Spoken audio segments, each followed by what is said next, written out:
Guys, I want to begin tonight. I want to ask you, what does success look like to you? So picture in your mind people right now that you're like, these people, they're the epitome of success. All right, you guys have some people in your mind? Shout them out. Give me a few names. Kanye? He didn't get that many votes, bro. Kanye, who else? Elon Musk? Elon Musk is the perfect person to become the supervillain. I mean, think about it. Super rich, crazy brilliant, and he just looks like all of a sudden his Teslas turn into robots and take over. If it happens, you heard it here first. That's all I'm saying. Who else? Chris George, Danny Waugh. I like it. Anyone else? I just threw some names. I had Elon down, Gates, Steve Jobs. You have athletes, right? And you know they're successful if they're one-name athletes, right? Tiger, LeBron, Brady. Like if there's just one name, you know who it is. You got Christian people, yeah, Tebow. You got Mark Hoffman. You can have Francis Chan, David Platt. These guys that they're successful. It's not easy to become successful. So for every name we think of, there's a bunch of names of people who tried to get to that same spot and they fell short. They never reached it. And then there's a bunch of people that saw success. They were there for a little bit, but they couldn't hold on to it. They couldn't keep it. And I want to talk about success tonight, but we define success often by the way our culture defines success and not the way our God defines it. And there's some discrepancies there. There's some problems there. In fact, a large part of the prosperity gospel is us trying to fit God's word into our culture's ideals, our culture's definition of success. And because of that, we get into a whole bunch of trouble. It didn't work out with everyone else who's tried to do that, and it doesn't work out nowadays. But to add to it a little bit more confusion in the Christian church, we often use the words calling and career synonymously. So we say, my calling is my career, but often we switch careers, or if your career doesn't work out, or eventually you'll retire from your career, so does that mean your calling's done? There's a big problem there. Our calling, your calling, by the way, just to set it straight, 90% of your calling and my calling are exactly the same, right? We are called to be disciples of Jesus Christ. We are called to go out, make other disciples. We are called to worship. We're called to walk in righteousness and obedience. That's 90% of it. So that has, if that's true, if we all share very similar callings, then the rest, the other 10%, is based on our gifts and talents, and your career might have an aspect of that. My career has a big aspect of my calling, but not everyone, it doesn't for everyone, and that's okay. So I just bring that up because when we're thinking about, am I successful? Right now, in this age group, we are thinking about, what am I going to do so that I can be successful? We need to make sure we approach that with the right definition. We need to make sure that we're looking at the right things so that we can get to the right place. You know, how does God define success? He actually has a list of who he defines as successful in Hebrews 11. And it's a bunch of people that would not fit the same standards of success that we have nowadays. People like Abraham, who had to wait 25 years until God answered his promise, or his kids who dealt with their own issues and problems. King David, who was running for his life for a decade. A bunch of people that God says, this is success. We would say, that is torture, or that is something I want to avoid.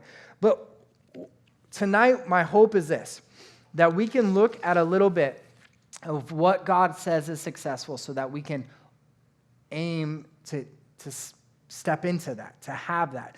I believe God does want you to have success, but I don't know if he does according to our world's standards of success. So let's look into that. We're going to start with the story of Elijah, and as he is about to pass on to his ministry to a guy named Elisha. Now, why God chose these two names, I don't know. I am frustrated. So I will do my best to emphasize Elijah and Elisha, and it's going to sound ridiculous, and if you're upset, bring it up with God, because I didn't do it. But Elijah is one of the most famous prophets of the Old Testament, had this incredible ministry, stood up to kings, was fed by ravens, called fire down from heaven multiple times. I really want that. Like, if God could let me do that, that'd be so sick.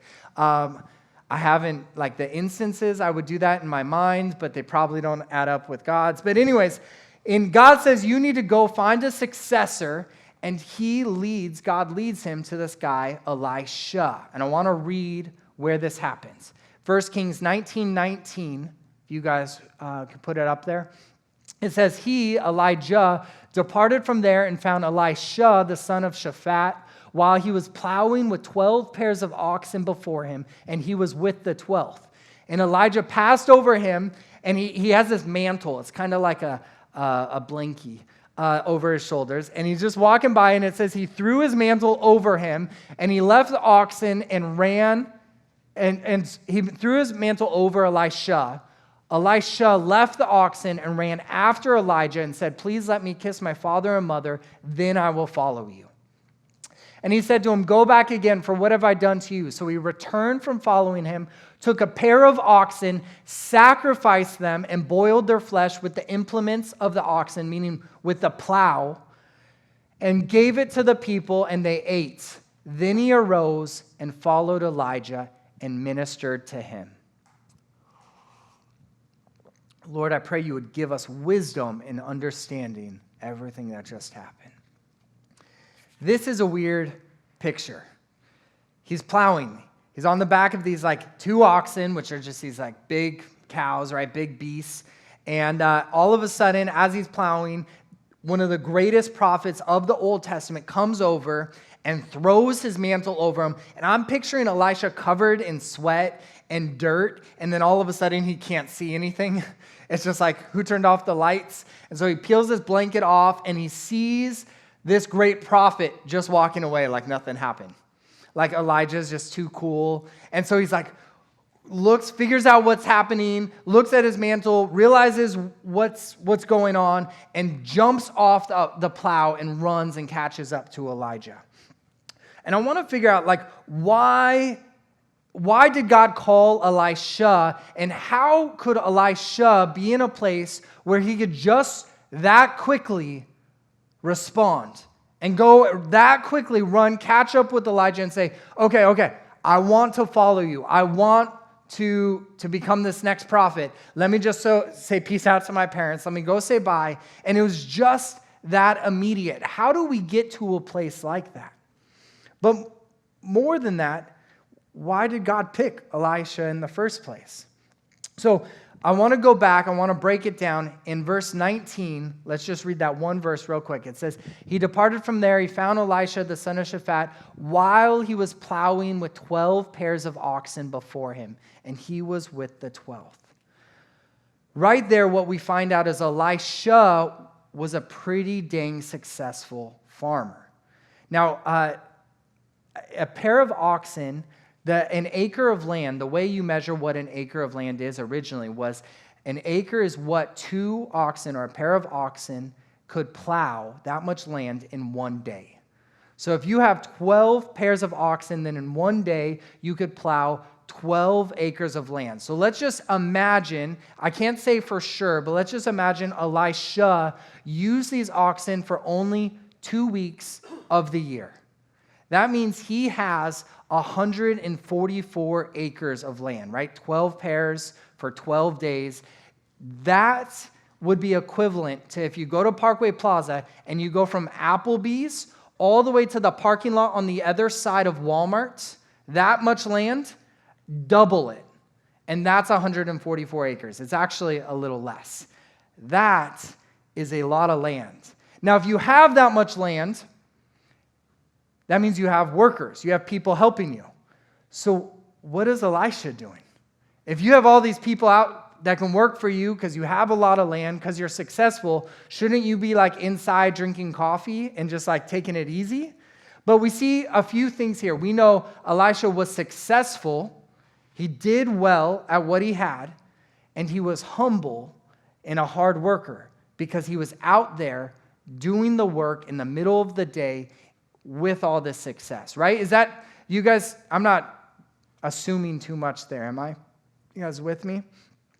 Elisha was successful with what was before him. And I don't want to emphasize this point too much because I feel like we do it all the time here. But I think the very first thing that reason God picked Elisha was because he knew this man was willing to work hard and work humbly with the task right in front of him. And the question for us is, what is that task right in front of you? And are you approaching it with the same humility and with the same work ethic, with the same effort that Elisha did here? Now, for you, that's school. That might be your Starbucks job, at least for a third of you. That might be like, it could be something you're laboring in, your job. It could be your family. It could be your kids. What is the very thing right in front of you that God has called you to be successful in? If we're successful in that, that is going to bid well. That's going to help prepare us for what God has next. But more than just, are you successful? What is your attitude in it? You know, Elisha had this land, or he had some land. He had these oxen, but his attitude was, I'm going to go out and work the land. He wasn't grumbling. He wasn't, just high and mighty and not willing to do this work. He was willing to get out there. I think Elijah could have gone to his family to find a successor. He could have gone, there were schools of prophets in that day. He could have gone to the temple and saw like, hey, who here is like worshiping God really, really well and bringing extra like double kudos offerings to Jesus, or not Jesus, but eventually. He could have gone to all these areas that would have made sense to anoint the next great prophet. But he didn't. He went to this farm in the middle of nowhere to find this man who was properly working and stewarding what God had given him. Here's the second thing about Elisha. And Elisha not only was successful in that, but he was willing to give it up. You know, we read, did I skip it? I'm trying to go quick because I have a lot of notes. Can we,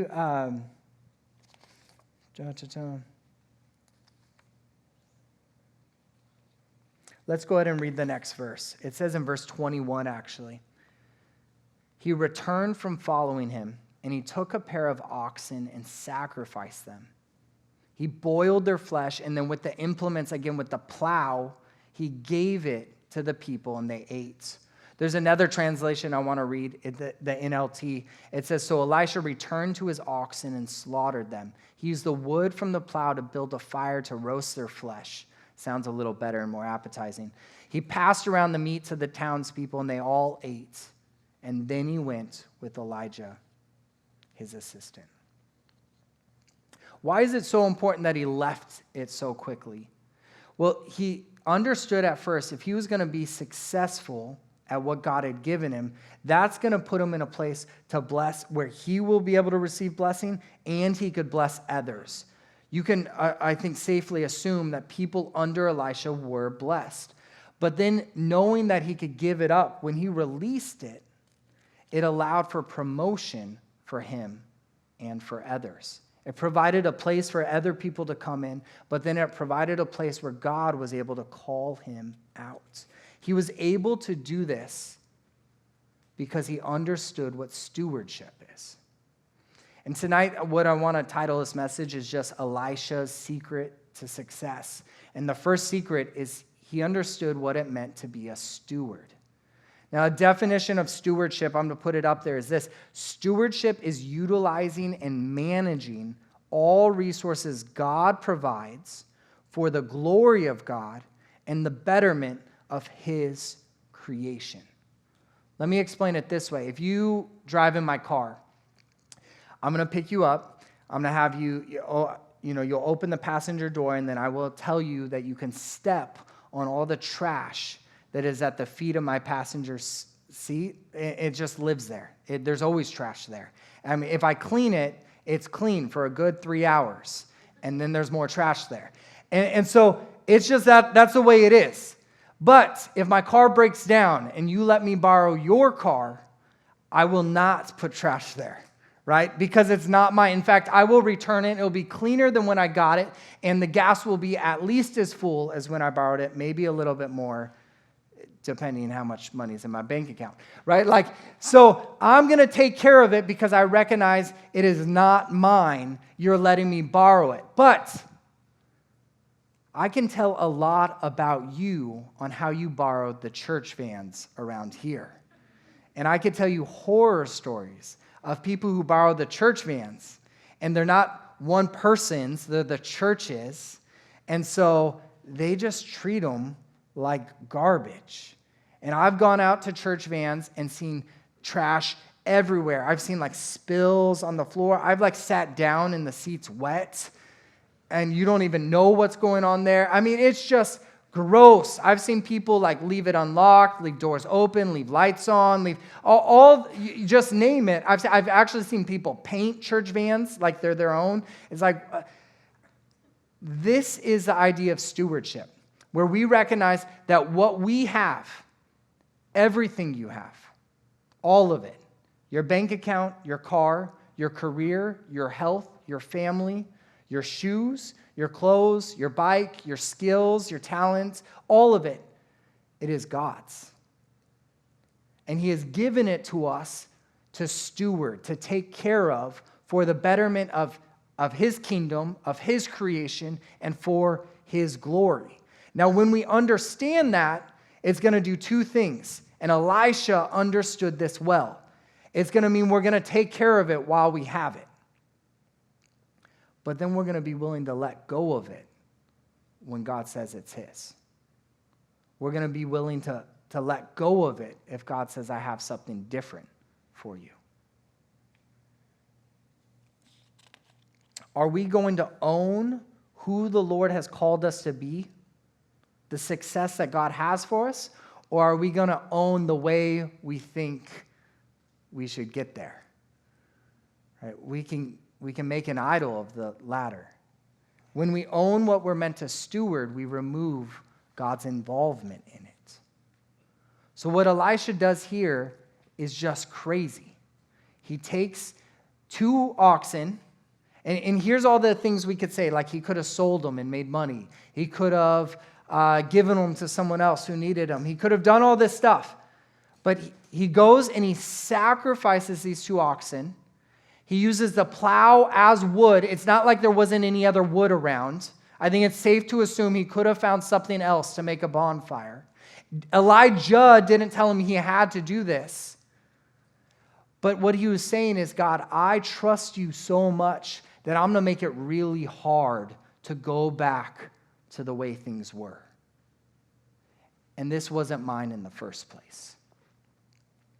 And he did this to enter into a career that was not the best career choice. His parents wouldn't have been like, yes, now financially we could retire earlier, and he's going to be safe, and he's going to be happy, because all we want is our kids to be happy. I hope your parents didn't tell you that. Don't tell your kids that. Have higher standards than happiness.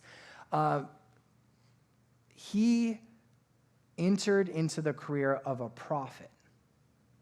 Just so you know, Elijah was running for his life because it wasn't a safe and happy and lucrative position to be a prophet of God in this time.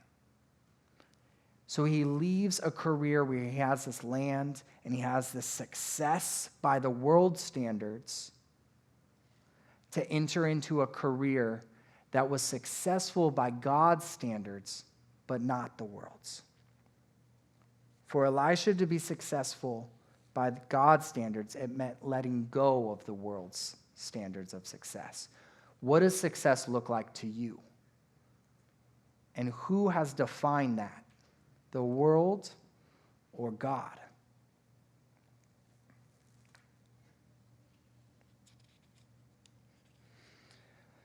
You know, when we work with diligence and humility with what is in front of us, God is going to bless it. You can look at Matthew 25 in the parable of talents. God is going to bless it. God might not make it successful by modern day standards, but he'll bless it. But if you don't hold on to it so tightly, if you're willing to let it go because you recognize it's not yours, it's ultimately the Lord's, then he could take you to a place of promotion. My wife, when she graduated college, she was a really good student. So she graduated high school with enough credits to be a sophomore in college. And yeah, she's like jerk, right? And then the only reason she graduated a semester early, and she could have graduated even sooner, but I proposed and she had to plan a wedding, and so I made things difficult for her. But she graduates, and then she gets this job as a teacher, and she's wanted to be a teacher. That's what she went to school for. And it wasn't in the subject she wanted to be a teacher in, but she got a position teaching. But this whole time, we've been building up a photography business. My wife and I do wedding photography. And so she teaches for a year, and then at the end of the year, the principal calls her in and lays her off. And my wife she works hard at what she does. She's never been fired for anything. She's never even I don't think she's been even spoken to sternly by any of her bosses ever. And she's just brought in and said, hey, you're not coming back next year. And that's hard. It's a difficult thing. And it took her a couple of days of figuring out, was I actually garbage at this? What is this? And then we had this realization. She wanted to do photography and invest in photography. And we weren't going to let go of teaching because it was a steady paycheck. So God came in and just made us let go of photography. Made us let go of teaching. Forgive me. It doesn't always work that way. And often, in fact, we can then go fight for our own pride or fight for what we think success was. She very easily could have been I need to redeem myself. I need to make up for it. I'm going to go find another position teaching, just to at least prove I can do it. But after praying, she was able to let go of that. And because of that, we were able to really invest in this other career that was a blessing. That was really great. But fast forward 6-7 years, photography's been something that has really provided for my family. And now we have 4 kids. And it's hard to shoot 20 weddings a year, 25 weddings a year, and have 4 kids. So it was another time when my wife had to decide, and I play a role in this. We communicate, we work this out together. I help lead her in this way, the way God has called me to lead her as her husband. And the question was, do we trust God to let go of a successful photography business, even though it's going to cost us, so that we can raise these kids? Or do we have less kids? Or do we try to balance both and put our kids in just preschool quite a bit? All of this stuff is happening.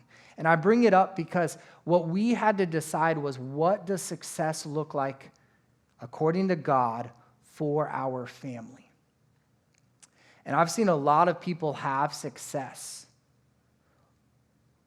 but then they hold on to it so tightly, or they chase it because they had a taste of it, and so they run after what they think is success by the world standards, and they miss out on greater things that God has for them. Elisha, it's not crazy to think that he could have done that.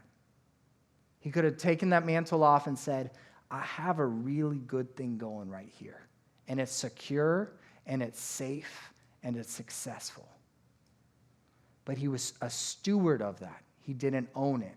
So he was able to let go and run after what God had, which was better. But Elisha's story doesn't end there. His first thing he understood was stewardship. And I want you guys to leave here tonight really looking at everything you have through the lens of stewardship. It's something you have for a short bit of time, but God's called you to use it well. Be successful at it by his standards for his people and his creation. And God will bless you. But more important than how you start is how you finish. So Elisha runs after Elijah and says, hey, I'm going to serve you. And if you look in your Bible, we don't hear of Elisha until Elijah is taken up into heaven. So it seems like it happens a few weeks later. But that's not exactly the timing in the Bible. In fact, if you study it, Elisha worked under Elijah for 6 to 8 years as his student, as his servant. He was on the 6 to 8 year plan. Imagine your schooling. Now, some of you, this isn't hard to imagine. Sorry, low dig. But imagine it's 6 to 8 years. That's a long time for you to be training and working towards something, right? Declan's nodding his head. Dude, you don't count. You're getting like your doctorate or whatever. So, so that's a long time. And during this time, Elijah calls down fire twice. He confronts this King Ahab and basically says, hey, you're going to die because you're not doing what God has called you to do. He does all these radical things, and Elisha is there, but we don't hear about him. He's never brought up, nothing at all. So I want you to picture this. He leaves something really successful. He says, I'm going to run after you. And then for 6 to 8 years, he's basically Elijah's student and servant. He just takes care of these small needs. That's not easy to do. That takes a lot of patience. I want to pick up in 2 Kings. I want to pick up the story. It says in 2 Kings 2 that it came about when the Lord was about to take Elijah up by a whirlwind to heaven, that Elijah went with Elisha to Gilgal. And Elijah said to Elisha, stay here, please, for the Lord has sent me as far as Bethel. But Elisha said, as the Lord lives, and as you yourself live, I will not leave you. So they went to Bethel. And Elijah said to him, Elisha, please stay here, for the Lord has sent me to Jericho. But he said, as the Lord lives and you yourself live, I will not leave you. So they came to Jericho. And then Elijah said to him, please stay here, for the Lord has sent me to the Jordan. He said, as the Lord lives and as you yourself live, I will not leave you. So the two of them went on. I know it's kind of boring. I have a point. Those aren't like small trips. He's not like, hey, I got to just stay here. I'm going to, Grossmont Center. I got to get Rubio's. I'll be back. And then he's back. And then he's like, hey, I'm going to go. I have to go to Lakeside, hang out with some rednecks. I'll be back. And it's not small trips. These are like day trips, miles trips. And this is after 6 years of being with him. But he says, I'm not going to leave you. The second thing that Elisha knew that got him to a place of success by God's standards was Elisha was a man of endurance. It's not more important than how you start is how you finish. I've seen a lot of people have incredible ministries. I've seen really gifted young men and women who are 18, 19, 20, who clearly have an anointing and gift on their life to gather people for God's kingdom. They have an influence, but they very quickly look for greater forms of success by the world's standards, and they run towards those things. And almost every time, 2 or 3 years later, their ministry is less because they were chasing something and they weren't patient. They were chasing something, the world's form of success and not God's. and they weren't willing to endure in the place that God had them. This guy, Al Green, he's a man that at 60-something years old, God called him to start working in Cuba, and then God used him over the last 20-something years of his life to literally change the island of Cuba. Thousands of people know the Lord because of this man. And he is quoted always by saying, get close and stay close. And he's talking about Jesus. Get close to Jesus and stay close to Jesus. Today, tonight, get close and stay close. Next week, in a year, and in 2 years, and in 5, I want you all to be old, wrinkly, smelly people that are really close to Jesus because you endured. You pressed on and pressed in. Even if it didn't look the way the world says it's supposed to look. But you continued. You said, I'm not leaving you. I'm not, wherever you go, I'm to go. When you're a steward for God, what you steward, rather, for God might change. But our call to steward never does. And so we need to endure in that call. In verse 9, let's end this. We're going to wrap up real soon. It says, when they crossed over, Elijah said to Elisha, ask what I shall do for you before I'm taken from you. And Elisha said, please let a double portion of your spirit be upon me. And he said, you've asked a hard thing. You can put it back. Let me clarify something real quick. What that double portion means is when a dad and a mom had a bunch of kids, the firstborn would get a double portion of the inheritance. And ultimately, it was because when mom and dad got too old to do anything, he was in charge of taking care of them. He was responsible. So what Elisha is saying is, I want to be spiritually your son. I want your spiritual inheritance from you. That's what he's asking there. And so it goes on. He says, you have asked a hard thing. Very hard thing. Nevertheless, if you see me when I am taken from you, it shall be so for you. But if not, it shall not be so. And as they are going along and talking, behold, there appeared a chariot of fire and horses of fire, which separated the two of them. And Elijah went up by a whirlwind to heaven. Elisha saw it and cried out, my father, the chariots of Israel and its horsemen. And he saw Elijah no more. And then he took hold of his own clothes and tore them in two pieces. He grieved. I want to, real quick, you might be looking for a promotion, and your attitude might be, I would understand if your attitude was this, man, I'm just waiting for that person to leave so I could get this promotion. I just need this one person to get fired or to quit, something worse to happen. Like that's your, now, if that's your attitude, there's a lot of other people in here that have a similar attitude, and you all need Jesus. I need Jesus.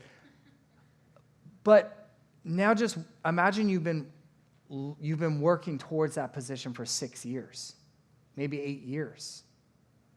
It's hard not, like there's parts of us that naturally want to promote.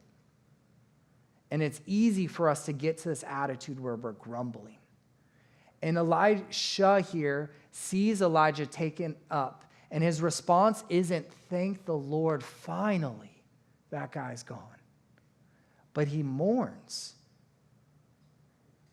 because he recognizes that the time he had with Elijah was God ordained. Right? He recognizes that this isn't a time to celebrate his promotion because a great man of God was taken. Verse 13, he took up the mantle of Elijah that fell from him, and he returned and stood by the bank of the Jordan. And he took the mantle of Elijah that fell from him and struck the waters and said, where is the Lord, the God of Elijah? And he's not saying like, where are you, God? It's not accusatory. This is him saying, hey, God, are you with me? And when he also had struck the waters, they were divided here and there, and Elisha crossed over. God said, I'm with you. And it's pretty cool. Elisha went on to double the amount of miracles that Elijah did. And Elisha was used in a powerful way, in a successful way by God's standards, to expand his kingdom. But he did it. Elisha faced a lot of trials. There were times when he ran for his life, but he was used by God in powerful ways. I bring this up, this message, partly because I think we need to look at success differently. I don't know what the next 4, 8, 12 years look like. I don't know what it's going to look like for the church. I don't know what it's going to look like for Christians. I do know this, that our measure of success is not the same as the world's. And for many of us, if we are to live a successful life, what it means is we're actually going to give up. We're going to walk away from the very things that the world says we need to have. And we might put ourselves in places that are not as secure, but they're good. And by God's standards, they're exactly where we should be. But in order to do that, in order to step into that success by God's standards, we need to first understand that everything we have, we're stewarding. It's not our own. We can't hold on to it so tightly that if God calls us out of it or to let it go, that we need to be in a place where we can hear that and respond quickly. And I don't know what that looks like and how long we're called to do that. One of the Christians I look up to the most is this guy named Richard Wurmbrand. Had this really successful life by God's standards. He spent 14 years in a Romanian prison because of his faith. And if you read his book, it's called In God's Underground, and I highly, highly recommend it. The way he endured through all of that was by getting close to God and staying close. And by understanding that in that prison he still could worship, he could still pray, he could still seek the Lord. And because of that, he was near the Lord, and God used him powerfully in the prisons he was in, and eventually to bring a light to a lot of the pain and suffering that was happening in his country. Can I have the band come up?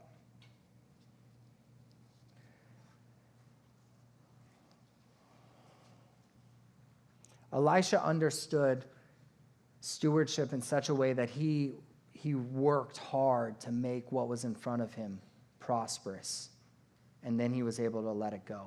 And he understood endurance enough that he would make himself humble so that God could exalt him. What does success look like to you? Who defines that? Is your career something you own or you're stewarding? And how are you doing at just enduring? Trusting God. It's interesting, like, all old people, they're like, oh, time flies by so quick, and it's just a year or just 2 years. And when we hear that, we're like, yeah, you're old. A year can be a long time.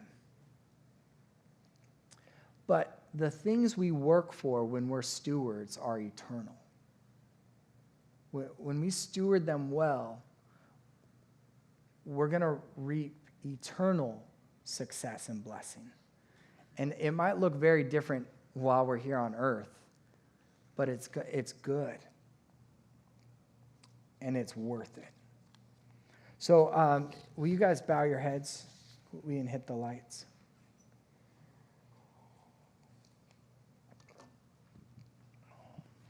Lord, I pray that if there's areas of our lives that we're holding on to real tightly, Lord, if there's anything in our life that we're not willing to let go of, reveal it to us now, Father.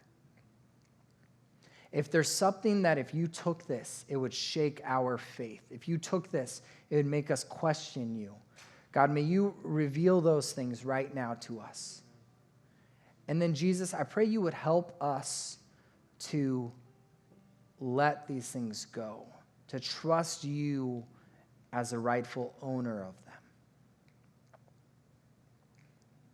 And Father, I pray for many of us, your idea of success is very distant than ours. So God, I pray that if some of us are looking to success as simply a lot of money or a lot of fame or a lot of physical things that moth and rust are going to destroy, Lord, God, may you help us to see the foolishness in that. But on the other side, Lord, I believe in this room, you're going to call people what you have for them, the epitome of success by your standards in their life is going to be a healthy family that honors you. Or a humble position where they can continually show light, your light, to other people. Father, I pray that you would give us an appetite and a hunger for the things that you're calling us into. And may we be excited for those things.